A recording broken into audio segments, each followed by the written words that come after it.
You are all welcome. Today we are talking about the garbage problem, which has become a big problem in Sri Lanka.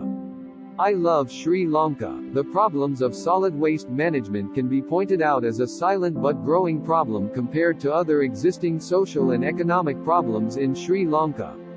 Due to rapid population growth, rapid development of the industrial sector, improvement of infrastructure and artificial changes in people's consumption patterns, the solid waste generated in excess is not properly managed as the main reason for this tragic situation. The most significant thing here is that this is not an isolated problem, but a problem that is rooted in many problems and challenges such as social, economic, environmental, health, etc. Accordingly, these problems in Sri Lanka are not only limited to environmental and health problems, but have also become a strong social problem. We Sri Lankans deal with garbage the same way the people of the world dealt with garbage 2,500 years ago. That is, the garbage collected in the settlements is taken to a place outside the settlement.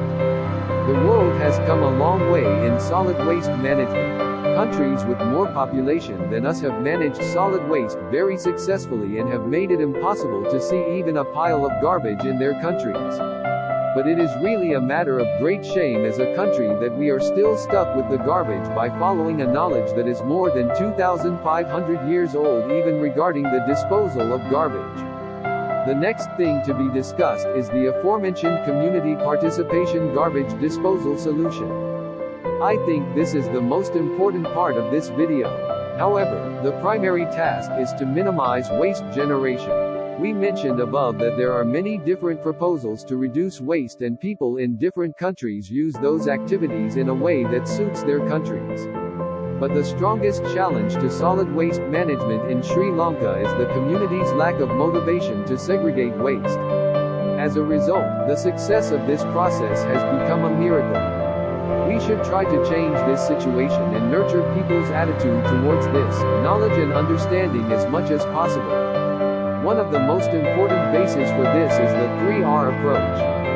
Although it seems like a very serious verse, it is read in a very simple and easy way. The idea is to reduce waste, recycle and reuse to reduce waste. It is a very successful way to use plastic containers and polythene instead of throwing them away. It is customary to put the things you buy in separate small polythene bags, especially in supermarkets. Instead of several polythene bags, if you pack all the things you need in one bag, you can easily reduce the unnecessary use of polythene bags. Also, we should make it a habit to bring the necessary cloth or pan bag from home when bringing daily items to Biradia. If there is a misconception that it is a cause of shame, it should be eradicated from the society. Shame is when carrying things in a shopping bag. Then you are publicly branded as an environmental polluter in front of society. If you use a cloth or canvas bag to bring things like this, the amount of unnecessary bags collected at home will be reduced.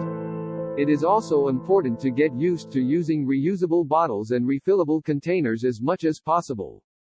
Please take it into your heart. Even after a Medarami national massacre, you can no longer put all the waste in your house in one container and hand it over to the sanitation workers or the vehicle and be free. Now is the time to get rid of this narrow, selfish attitude. Thank you all.